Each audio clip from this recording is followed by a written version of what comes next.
Welcome to ज्ञान शक्ति YouTube channel. आज हम फाइनल ईयर की क्वांटम फिजिक्स कल स्टार्ट की थी, आज उसी को आगे कंटिन्यू करते हैं। और कल हमने किया था फोटो इलेक्ट्रिक इफेक्ट, जो कि लाइट फोटोन यानी कि पार्टिकल नेचर एग्जिस्टेंस को शो करता था। आज अपने करेंगे कॉम्पटन इफेक्ट। तो कॉम्पटन इफेक्ट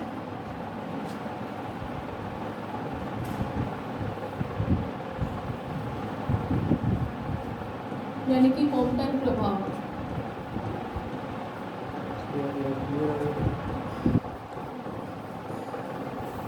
तो कॉम्पटन इफेक्ट कॉम्पटन नाम के साइंटिस्ट ने दिया था और साइंटिस्ट के नेम पे ही इस पूरे फिनोमिना का नाम कॉम्पटन इफेक्ट किया गया। कॉम्पटन इफेक्ट में साइंटिस्ट ने क्या देखा कि इसने पर्टिकुलर लाइट ली, वो थी एक्सरे फोटोन। जैसे ही उसने क्या देखा कि कोई एक्सरे फोटोन किसी भी मैटर पे टकराती है, और साइंटिस्ट ने तो ग्रेफाइट ब्लॉक लिया था।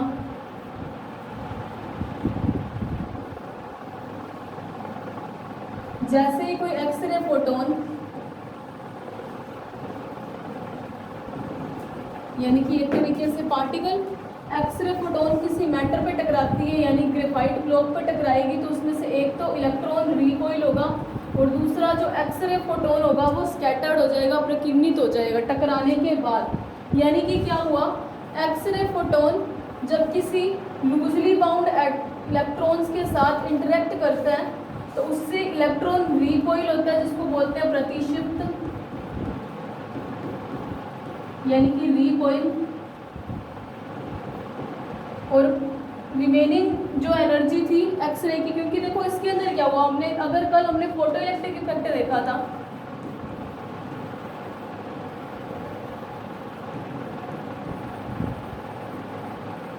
फोटो इलेक्ट्रिक इफेक्ट में क्या होता था, एक फोटोन एक इलेक्ट्रॉन एब्जॉर्ब करता था, यानी कि जितना फोटोन आया था total amount of energy absorb थी। और कॉम्पटन इफेक्ट में क्या हुआ, total amount of energy x ray photon की एब्जॉर्ब ना होके, देखो total amount of energy absorb ना होके एनर्जी का कुछ पार्ट तो इलेक्ट्रॉन ने एब्जॉर्ब किया, जिसके कारण इलेक्ट्रॉन क्या हुआ, रिकॉइल। अब टोटल एनर्जी यूज नहीं हुई, इसलिए कुछ एनर्जी बची, जो एक्सरे फोटोन क्या हो गया, स्कैटर्ड। तो अगर एक डिफरेंस देखें, ठीक है, स्कैटर यानी प्रतिबिंब। तो एक तो हम देखिए कि दोनों पार्टिकल नेचर यानी फोटोन के एग्जिस्टेंस को शो कर रहे हैं। दूसरी चीज़ क्या देखी, जो फोटो इलेक्ट्रिक इफेक्ट पड़ा था उसके अंदर तो पूरा का पूरा फोटोन एब्जॉर्ब हो रहा था, है ना, कोई फोटोन स्कैटर्ड नहीं हो रहा था। जितनी अमाउंट की फोटोन किसी मेटल के ऊपर टकराई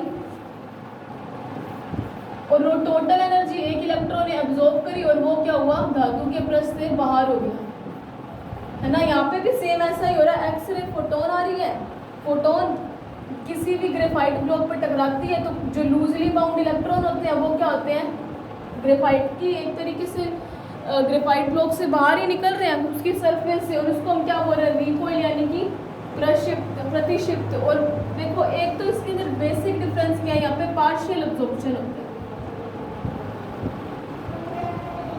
जब ये प्रैक्टिकली करके देखा गया तो पता चला कि एक्सरे फोटोन जब किसी ग्रेफाइट ब्लॉक पर टकराती है तो इलेक्ट्रॉन क्या होता है, प्रकीर्णित होता है, यानी कि total amount of energy use नहीं होती, कुछ अमाउंट की तो एनर्जी फोटोन को प्रकीर्णित कराने में यूज करती है और कुछ एनर्जी के बची हुई एनर्जी के कारण एक्सरे फोटोन प्रकीर्णित हो जाता है। तो ये तो कॉम्पटन इफेक्ट के अंदर क्या हुआ, पार्शियली एब्जॉर्प्शन, और फोटो इलेक्ट्रिक इफेक्ट के अंदर क्या हुआ, फुल्ली एब्जॉर्प्शन, पूर्णतः अवशोषण। और यहाँ पे क्या होता है, आंशिक अवशोषण। तो साइंटिस्ट ने क्या देखा कॉम्पटन इफेक्ट में, क्वांटम साइंटिस्ट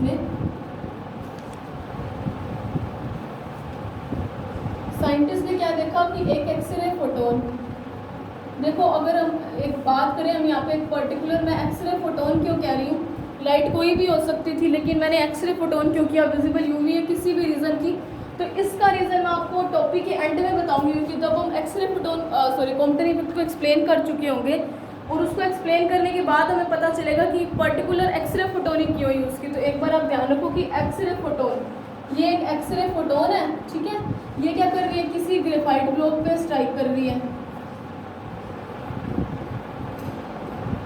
ठीक है, ग्रेफाइट ब्लॉक पे जैसे ही एक्सरे फोटोन एक्स एक्सिस में मोशन करेगी, ठीक है, ये एक्स एक्सिस है, एक्स एक्सिस में चल रही है, लीनियर मोशन ही चल रही है। जैसे ही एक एक्सरे फोटोन किसी ग्रेफाइट ब्लॉक से इंसिडेंट होगी तो क्या करेगी, इलेक्ट्रॉन को क्या करेगी, रिकॉइल करेगी। कैसे रिकॉइल करेगी, जो हम पढ़ रहे थे कि अपने को पता है लूजली बाउंड इलेक्ट्रॉन्स क्या होते हैं, जैसे कोई न्यूक्लियस, उसके अंदर इलेक्ट्रॉन्स होंगे,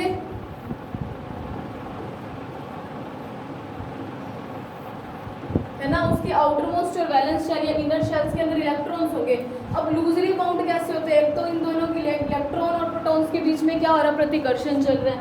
दूसरा क्या चल रहा है, इनर ऑर्बिट और आउटर मोस्ट ऑर्बिट के इलेक्ट्रॉन्स के बीच में क्या चल रहा है, रिपल्शन, प्रतिकर्षण।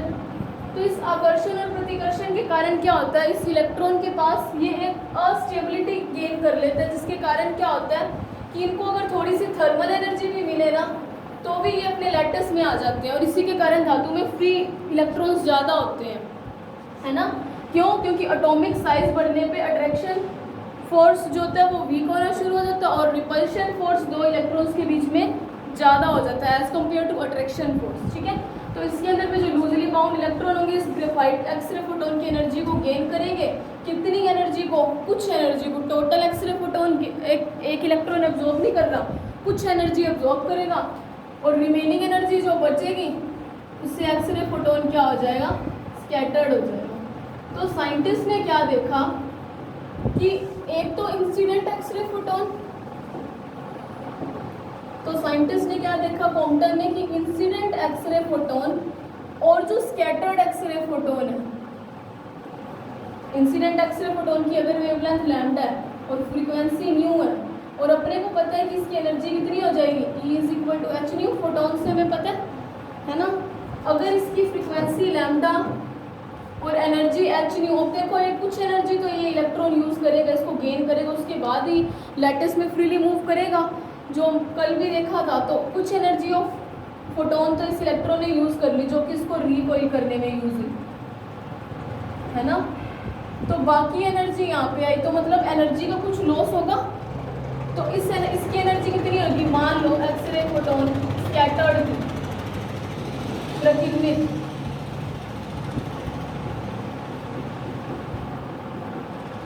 प्रकीर्णित एक्सरे फोटोन की एनर्जी कितनी होगी, न्यू डैश। अब देखो फ्रीक्वेंसी है न्यू डैश, है ना, और वेवलेंथ कितनी थी उसकी, लैम्डा, इसकी वेवलेंथ मान लो लैम्डा डैश होगी। तो E अपने को पता है न्यू C/λ होता है, तो यहाँ पे क्या आ जाएगा, C/λ डैश, और यहाँ पे एनर्जी पहले कितनी हो रही थी, E hc/λ। इस केस में देखो यहाँ पे जो लैम्डा था, यहाँ वाले लैम्डा की कंपैरिजन में देखो एनर्जी कम है ना, मतलब ये इसकी वैल्यू ज़्यादा आएगी। तो कॉम्पटन नाम के साइंटिस्ट ने क्या देखा कि इंसिडेंट एक्सरे फोटोन और स्कैटर्ड एक्सरे फोटोन के अंदर क्या होता है, वेवलेंथ के अंदर कुछ डिफरेंस आता है। इंसिडेंट की वेवलेंथ की कंपैरिजन में स्कैटर्ड एक्सरे फोटोन की वेवलेंथ ज़्यादा आएगी। क्यों ज़्यादा आएगी, क्योंकि कुछ एनर्जी तो उसने एब्जॉर्ब कर ली इलेक्ट्रॉन ने, और रिमेनिंग एनर्जी होने के कारण एक्सरे फोटोन क्या हुआ था, प्रकीर्णित हुआ था। एनर्जी का एब्जॉर्ब करना मतलब एनर्जी के अंदर कुछ तो कमी आई होगी। अगर मान लो इसके पास एक्सरे फोटोन की पहले 5 जूल इसके पास एनर्जी थी, ठीक है, इसने क्या किया 2 जूल यूज़ कर ली इलेक्ट्रॉन ने, तो 3 जूल तो अभी भी बची, मतलब एनर्जी के अंदर लॉस आया। एनर्जी के अंदर लॉस कैसे होगा, अगर इसकी वैल्यू ज़्यादा होगी तो इस दोनों को डिवाइड करेंगे तो इसकी वैल्यू अपने आप कम। तो मतलब लैम्डा डैश जो स्कैटर्ड फोटोन की वेवलेंथ था वो इंसिडेंट की कंपैरिजन में ज़्यादा आएगी। तो कॉम्पटन नाम के वैज्ञानिक ने ये देखा था कि अगर एक्सरे फोटोन किसी लूजली बाउंड इलेक्ट्रॉन के साथ इंटरेक्ट करता है तो आपतित और प्रकीर्णित फोटोन की तरंग दैर्ध्य में कुछ अंतर आता है, और आपतित फोटोन की कंपैरिजन में प्रकीर्णित फोटोन की तरंग दैर्ध्य ज़्यादा होगी। इसी प्रभाव को क्या बोला गया, कॉम्पटन प्रभाव। तो कॉम्पटन प्रभाव क्या हुआ, आपतित और प्रकीर्णित फोटोन की तरंग दैर्ध्य में जो अंतर आया उसी को उसने, इसी फिनोमिना को कॉम्पटन इफेक्ट बोला। और देखो अब जो लैम्डा है, अगर मैं उसके मानूं कि तरंग दैर्ध्य में अंतर यानी कि वेवलेंथ में डिफरेंस कैसे निकाल सकते हैं, लैम्डा डैश माइनस लैम्डा कर दो स्कैटर्ड फोटोन की माइनस इंसिडेंट फोटोन की, और डेल्टा लैम्डा को उसने क्या बोला, एक नया नाम दिया जिसको उसने बोला कॉम्पटन शिफ्ट। क्वांटम विस्थापन। तो क्वांटम इफेक्ट एक तरीके से हमें समझ आया क्या होता है। एक्स-रे फोटोन, आपतित एक्स-रे फोटोन की किसी लूजली बाउंड इलेक्ट्रॉन के साथ इंटरेक्शन के बाद एक्स-रे फोटोन का कुछ भाग ऊर्जा का तो जो इलेक्ट्रॉन एब्जॉर्ब कर लेते हैं और रिमेनिंग एक्स-रे फोटोन की जो एनर्जी के कारण एक्स-रे फोटोन स्कैटर्ड हो जाता है। और स्कैटरिंग के बाद क्या होता है कि हमें दो तरीके की वेवलेंथ मिल सकती है। पहली वेवलेंथ तो जो स्कैटर्ड फोटोन है, पहली वेवलेंथ तो मान लिया उसकी आई λ1 और दूसरी वेवलेंथ हो सकती है λ2। λ1 जो थी ना, एक तो हो सकता है कि दोनों की वेवलेंथ सेम भी आ सकती है, हो सकता है ये प्रोसेस हो ना पाए, और एक हो सकता है कि इसकी वेवलेंथ क्या है लैम्डा की कंपैरिजन में ग्रेटर देन आ जाए। तो इसी प्रभाव को यानी कि तरंग दैर्ध्य में अंतर आने को इसके क्या बोला, क्वांटम शिफ्ट, क्वांटम इफेक्ट। और क्वांटम शिफ्ट क्या है, दोनों तरंग दैर्ध्य आपतित प्रकीर्णित और आपतित तरंग दैर्ध्य के अंतर को क्या बोला, क्वांटम शिफ्ट। तो इतना आई होप आपको क्लियर हो गया। और क्वांटम इफेक्ट क्या है, तो इसको आगे सॉल्व करते हैं। देखो कैसे क्वांटम इफेक्ट हुआ।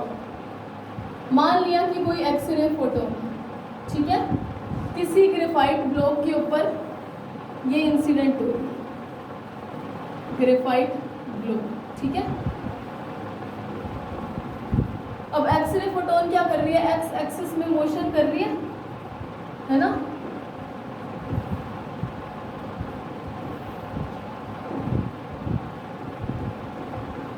ये एक्स-रे फोटोन, ये कौन सी है, आपतित एक्स-रे फोटोन। एक्स-रे फोटोन क्यों ले रहे हैं, कोई और लाइट क्यों नहीं ले रहे, इसका रीजन मैं आपको एंड में बताऊंगी, तो अपने को पता चलेगा ऐसा ही क्यों लिया। आपतित एक्स-रे फोटोन, ठीक है। ग्रेफाइट ब्लॉक पे क्या कर रही है, इंसिडेंट हो रही है। और देखो क्या करना था, इलेक्ट्रॉन को क्या आना था, रिकॉइल।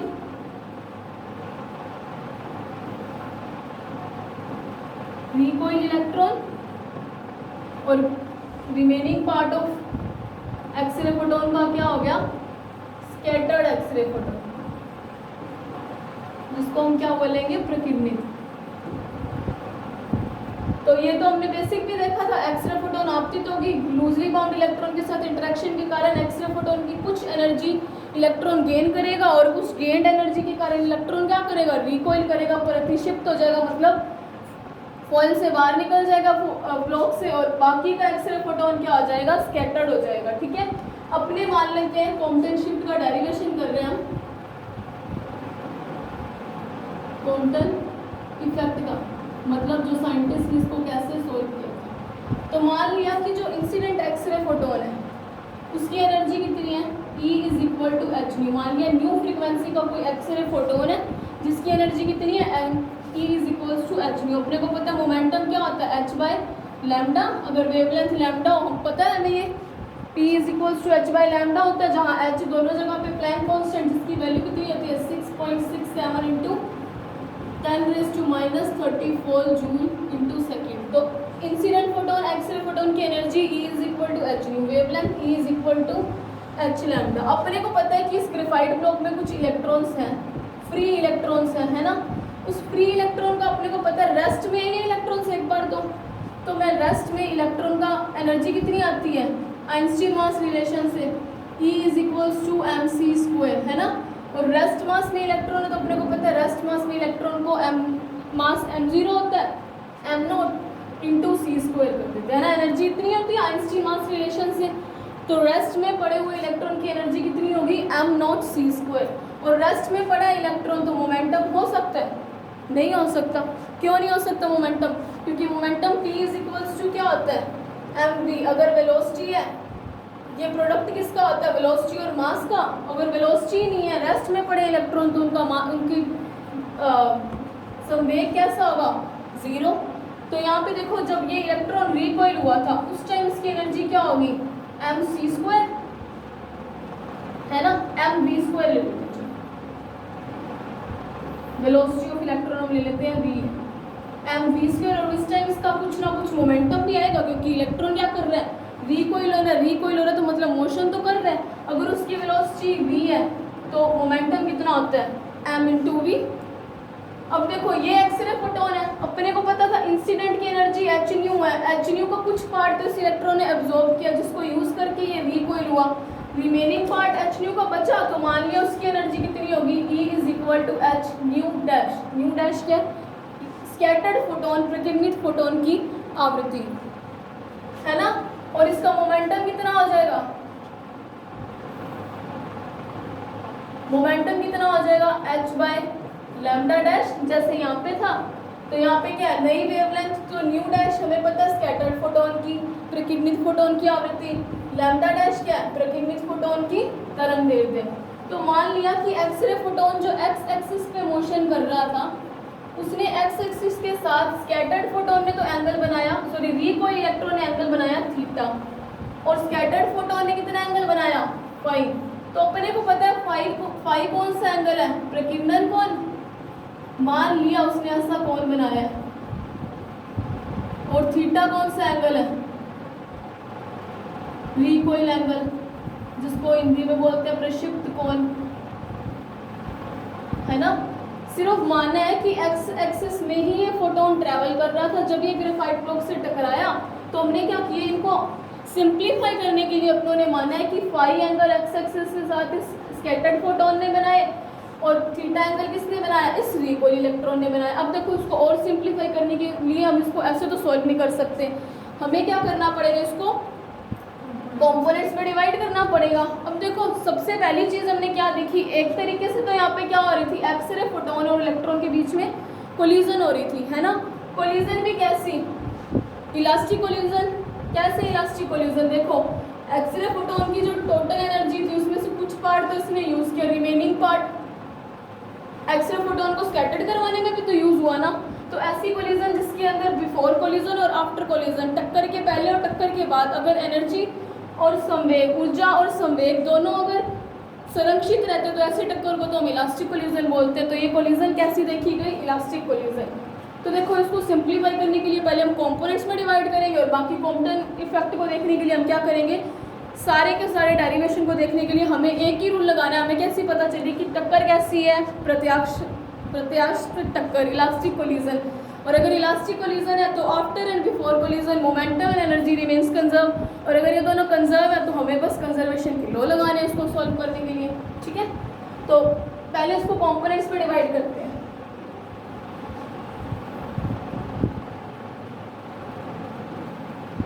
कंपोनेंट्स में डिवाइड करते हैं अपने। तो देखो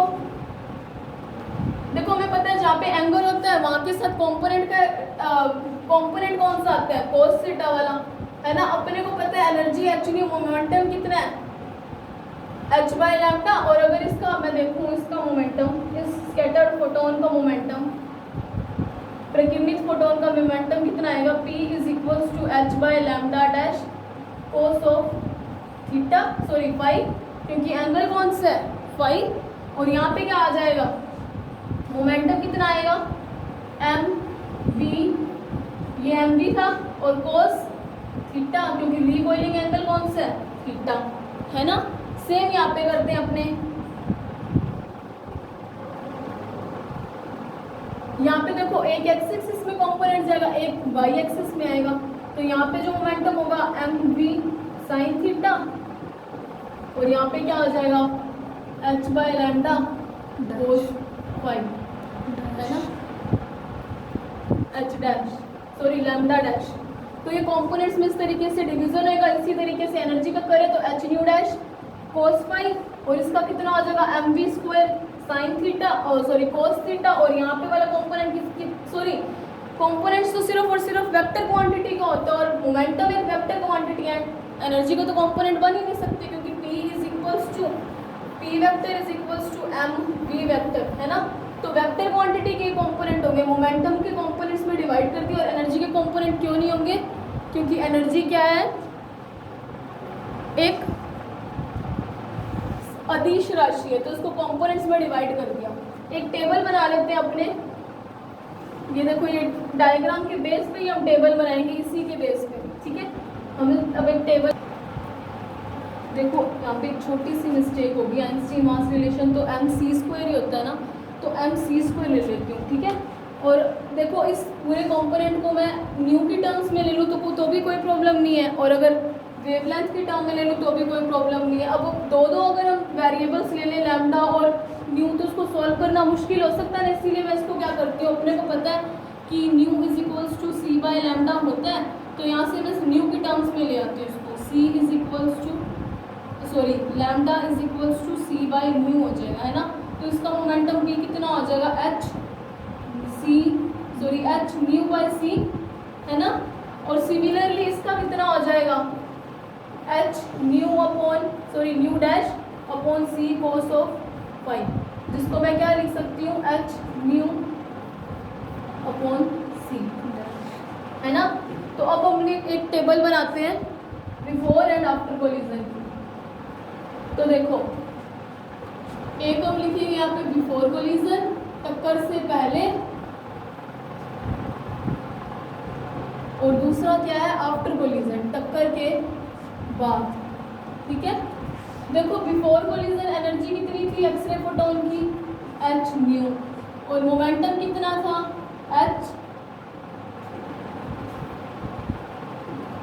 एच न्यू अपॉन सी, और ये तो किसके लिए था, फोटोन के लिए, और हम किसके लिए ले रहे थे, इलेक्ट्रॉन के लिए भी तो ले रहे थे।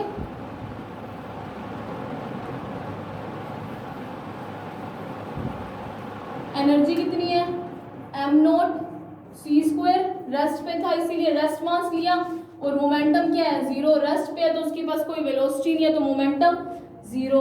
और यहाँ पे हम क्या लिख रहे हैं, स्कैटर्ड फोटोन, प्रकीर्णित फोटोन, ठीक है, उसकी एनर्जी कितनी ली है आपने, प्रकीर्णित फोटोन की एनर्जी कितनी ली है, एच न्यू डैश, मोमेंटम कितना लिया है, एच न्यू डैश अपॉन सी। फर्दर इसको कंपोनेंट्स में डिवाइड किया था क्योंकि एक वेक्टर क्वांटिटी थी जो आया था h nu dash, scattered angle कितना था, फाई, तो इसकी वैल्यू क्या आई थी, h nu dash upon c cos of phi, और उसमें भी डिवाइड किया था h nu dash upon c sine of phi, है ना। और सेम अगर हम रिकॉइल इलेक्ट्रॉन के लिए करें, प्रक्षिप्त इलेक्ट्रॉन के लिए एनर्जी कितनी आएगी, एम सी स्क्वायर, अगर उसका मास सी है, मोमेंटम कितना आएगा, एम वी, वी यहाँ पे वेलोसिटी है, इसको भी हमने कंपोनेंट्स में डिवाइड किया था, एम वी साइन थीटा में और एम वी कोस थीटा में। अपने को पता है थीटा क्या था, रिकॉइल एंगल। तो आगे देखते हैं, अब देखो हमने क्या लगाना था, लॉ ऑफ कंजर्वेशन, संरक्षण के नियम, क्योंकि कैसी टक्कर हो रही है, प्रत्यास्थ इलास्टिक कोलिजन। तो सबसे पहले energy low, energy conservation low for energy, ठीक है।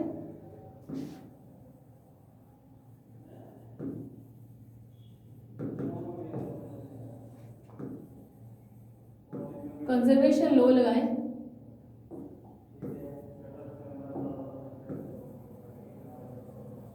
तो देखो डायग्राम में देखते हैं पहले कि कंजर्वेशन लो कैसे लगाएं। देखो बिफोर कोलिजन एनर्जी ये रही, और आफ्टर कोलिजन एनर्जी क्या है, बिफोर कोलिजन तो ये दो है, और आफ्टर कोलिजन क्या है, ये वाली एनर्जी और ये वाली एनर्जी। तो कंजर्वेशन के लॉ से मैं क्या लिख सकती हूँ, before collision energy h nu plus electron की energy m c square, m not c square is equal to after collision कितनी है, h nu dash plus m c square, है ना, आइंस्टीन मास रिलेशन से।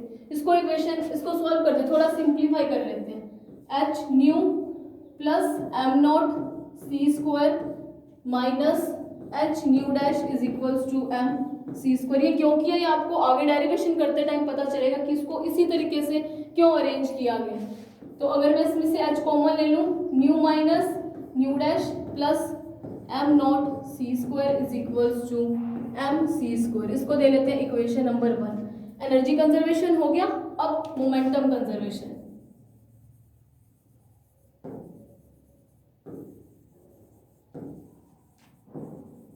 मोमेंटम कंजर्वेशन अपने को पता है कि मोमेंटम कैसी क्वांटिटी थी, वेक्टर क्वांटिटी थी, जिसको अपनों ने किस में डिवाइड किया था, कंपोनेंट्स में। तो मोमेंटम हमें दो डायरेक्शन में मिलेगा, एक एक्स एक्सिस पे, दूसरा वाई एक्सिस पे। तो देखो डायग्राम से देखते हैं, ये वाला कौन सा एक्सिस है, एक्स एक्सिस। एक्सरे फोटोन का कितना है,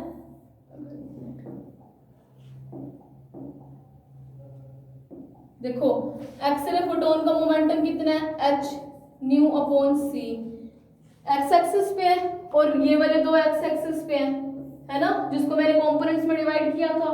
तो एट एक्स एक्सिस मोमेंटम कैसा आएगा, at x axis h nu upon c plus momentum of electron at rest is 0 is equals to h nu dash upon c cos of phi, phi क्या है, scattering angle, plus m v cos theta, है ना।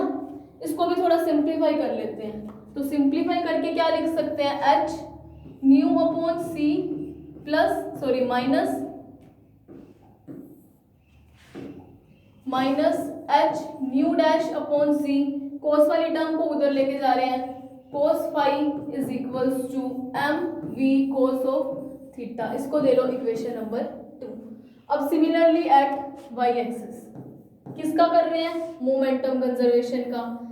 Components में divide किया था vector quantity को at x axis and at y axis.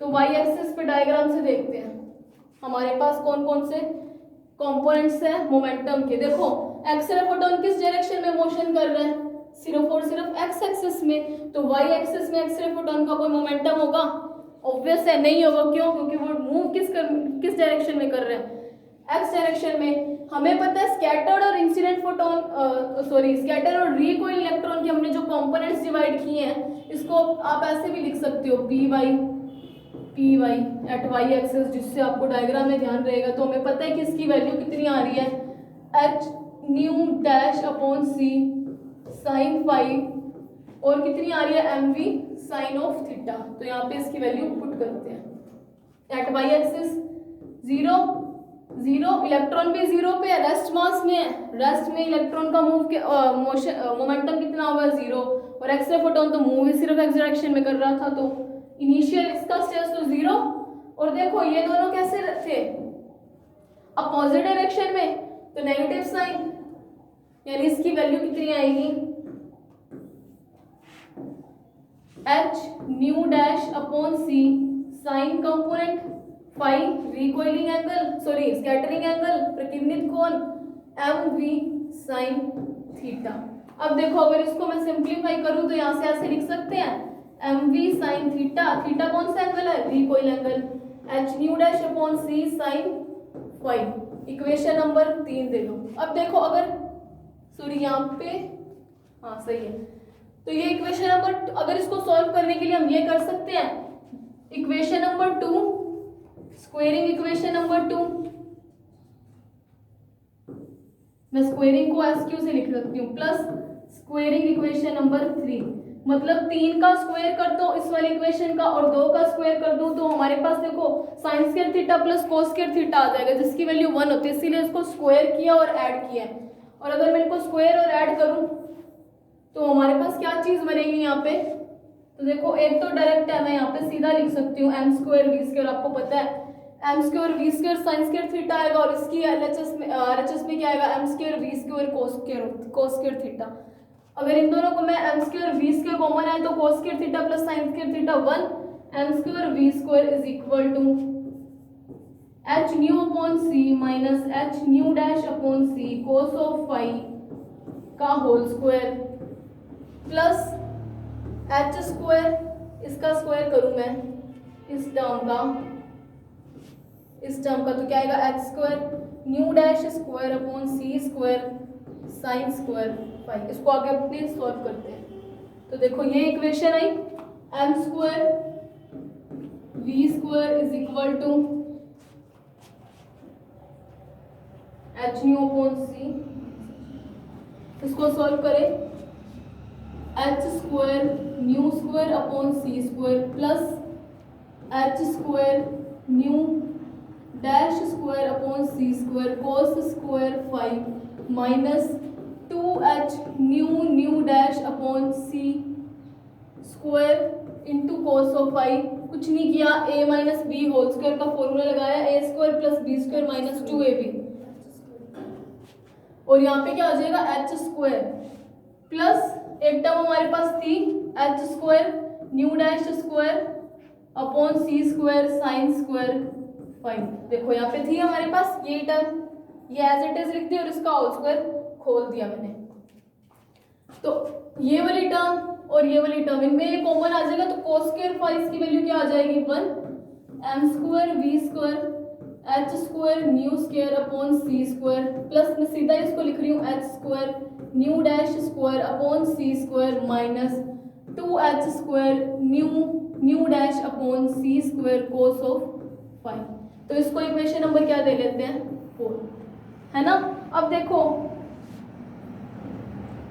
हमने कुछ ही नहीं किया, सिर्फ और सिर्फ लॉ ऑफ कंजर्वेशन लगाया, एनर्जी लॉ का कंजर्वेशन लगाया, इनिशियल आफ्टर कोलिजन और बिफोर कोलिजन को इक्वेट किया और सिंपली मोमेंटम के लिए भी सेम केस किए at x axis at y axis, क्योंकि मोमेंटम कैसी क्वांटिटी थी, एक वेक्टर क्वांटिटी थी जिसको अपनों ने किस में कन्वर्ट किया था, कंपोनेंट्स में डिवाइड किया था।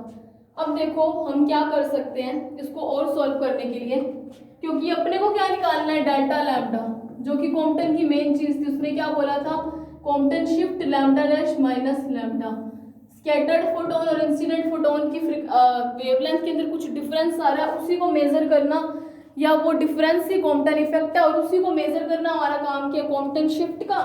तो देखो अब इसको आगे सिंप्लीफाई करते हैं, मैं इक्वेशन नंबर 1 की स्क्वायर कर रही हूँ, फिर इसको इसमें से सब्सट्रैक्ट करेंगे, तो देखो कैसे आएगा। तो इक्वेशन नंबर 1 की स्क्वायर करते हैं हम पहले। तो नाउ अब अपनी इक्वेशन नंबर 1 की स्क्वायर करते हैं, स्क्वायरिंग इक्वेशन नंबर 1, स्क्वायरिंग को ऐसे लिख रखी इक्वेशन नंबर। तो इक्वेशन नंबर 1 कौन सी थी, ये रही इक्वेशन नंबर 1, इसको स्क्वायर करते हैं। तो देखो h nu minus nu dash plus m not c square का whole square is equals to m square c square का करें तो सी की पावर 4। अब इसको a प्लस बी से करते हैं एच स्क्वायर, इसको अगर मैं सॉल्व करूं तो nu square plus nu dash square minus 2 nu dash, कैसे a माइनस बी का होल स्क्वायर कितना होता है a square plus b square minus 2ab, तो सेम यहाँ पे किया, प्लस ये यहाँ पे एज अ a वर्क कर रहा है और ये यहाँ पे एज अ b कर रहा है, इन दोनों को सॉल्व करने के लिए होल स्क्वायर ऐसे खुला।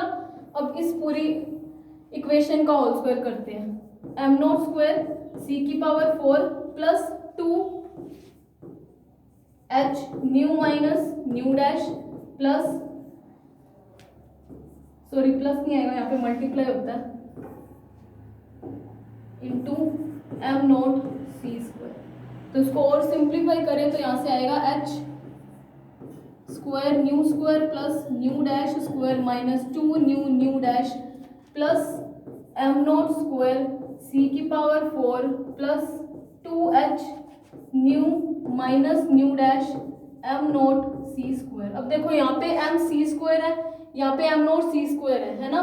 तो इन दोनों को अपने को पता है कि रिलेटिविटी का फॉर्मूला क्या होता है, mass is equals to m naught rest mass root 1 minus v square upon c square, जो कि फर्स्ट ईयर में था। अगर इसको हम सिंप्लीफाई करें तो यहाँ पे कैसे बन सकता है, m square is equals to, अगर मैं इसको दोनों तरफ स्क्वायर कर दूं इस रूट को हटाने के लिए, m not square 1 minus v square upon c square. तो इसको अपने आगे सोल्व करते हैं।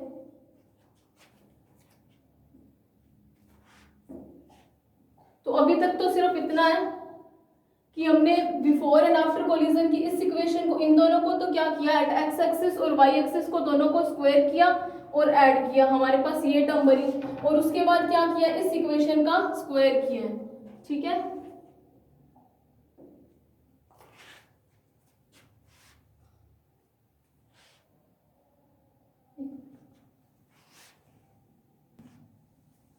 इसको इक्वेशन नंबर दे लेते हैं, is equals to m not m square c की power 4, equation number 5।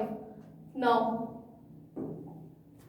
Equation number 5 minus equation number 4 करते हैं। तो देखो इक्वेशन नंबर 5 कौन सी थी, यहाँ पे था m स्क्वायर c की पावर 4।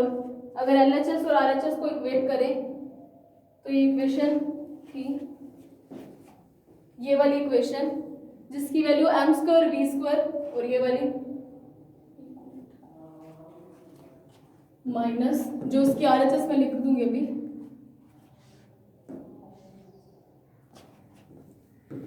स्टार्ट है। तो देखो इस इक्वेशन में c स्क्वायर को जब इधर भेजा तो ये वाली इक्वेशन 4 बनी, यहाँ पे माइनस था और ये ऐसे है minus 2h nu dash cos of five. अगर इसको सॉल्व करें तो यहाँ पे बनेगा h square nu square plus इसको h स्क्वायर को अंदर मल्टीप्लाई कर दिया, nu dash square minus 2h square nu dash plus m naught square c की power 4 plus 2h as it is पड़ा रहने दो, nu minus nu dash m not c square. और यहाँ पे क्या बन रहा है, सॉरी इसको आगे लिखते हैं, minus h square nu square minus sine का अंदर मल्टीप्लाई किया minus h square nu dash square plus minus minus plus 2h nu dash cos of five. ये टर्म और ये टर्म कैंसल, ये टर्म और ये टर्म भी कैंसल आउट हो। तो देखो हमारे पास ये टर्म्स बचे माइनस, अगर यहाँ पे देखो m square c square common ले लूँ तो यहाँ पे क्या बचेगा, c square minus v square is equal to, तो m square c square minus v square. तो यहाँ पे देखो ये टर्म बची nu dash plus m naught square c की power 4 plus 2h nu minus nu dash m not c square minus plus 2h nu dash cos of five. अब अपने relativity का फॉर्मूला लगाते हैं जो अपने को पता था, अभी अपनों ने सॉल्व किया था, m square bracket 1 minus v square upon c square is equal to m naught square था। कैसे, m is equal to m naught root 1 minus v square upon c square, square कर लो और इस टर्म को इधर भेजो तो यही चीज बचेगी। और यहाँ पे देखो ऐसा कुछ बन सकता है, कैसे बन सकता है, अगर मैं यहाँ पे m स्क्वायर c की पावर 4 कर लूँ, इस c स्क्वायर को इसके डिवाइड में आना चाहिए, तो c स्क्वायर को फिर से कॉमन ले लिया तो 1 minus v square upon c square is equals to minus 2h square nu dash plus m naught square c की power 4 plus 2h nu minus nu dash m not c square plus 2h nu dash cos of five. तो देखो यहाँ पे ये term बची, अगर मैं इसकी वैल्यू यहाँ पे पुट करूँ तो ये क्या बन जाएगा, m नॉट स्क्वायर, ये वाली टर्म, ये इतनी टर्म की वैल्यू m नॉट स्क्वायर बनेगी।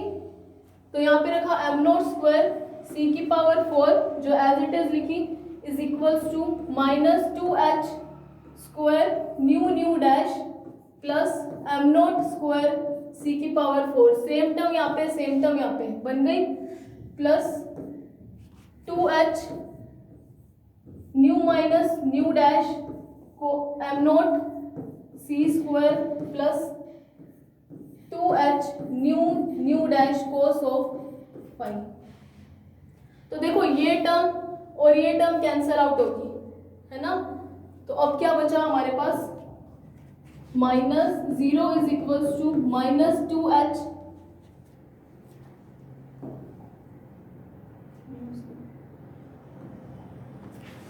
Square nu dash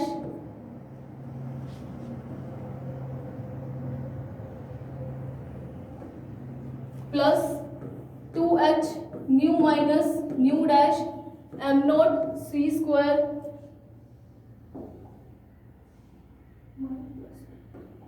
plus 2h nu dash cos of five. तो ये टर्म आई, इसको इक्वेशन नंबर दे लो 5। अब देखो अपने को पता है कि कॉम्पटन शिफ्ट क्या थी, delta lambda is equals to lambda dash minus lambda, scattered photon की वेवलेंथ माइनस इंसिडेंट फोटोन की वेवलेंथ। अपने लैम्डा को किस टर्म्स में लिख सकते हैं, सी के टर्म्स में लिख सकते हैं, delta lambda is equals to nu is equals to क्या होता है सी बाय लैम्डा, तो लैम्डा क्या आ जाएगा c by nu minus nu dash c upon nu, क्योंकि ये क्या थी लैम्डा डैश। तो देखो इसको सॉल्व करूँ मैं, सी कॉमन ले लूँ तो 1 upon nu dash minus 1 upon nu is equals to c bracket, इसको और सॉल्व करूँ न्यू न्यू डैश तो न्यू माइनस न्यू डैश, ये इक्वेशन बनी डेल्टा लैम्डा की। तो डेल्टा लैम्डा अपॉन सी कितना आता है nu minus nu dash upon nu nu dash. तो इस इक्वेशन को एक बार मार्क कर लो, इसको इक्वेशन नंबर 6 दे देते हैं। तो ठीक है, तो एक बार वापस से देखते हैं,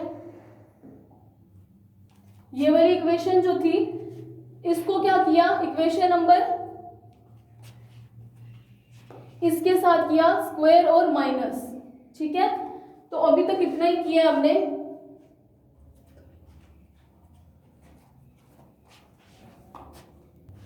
तो आज के लिए इतना ही, इन इक्वेशंस को आप मार्क कर लेना, बाकी की इसका सॉल्यूशन हम कल करेंगे, जो कि डेल्टा लैम्डा की इस वैल्यू को हमें उस इक्वेशन में सिर्फ पुट करना है और उसके बाद बाकी का कॉम्प्लेमेंट का थोड़ा सा पार्ट है जो हम कल सॉल्व करेंगे। Thank you.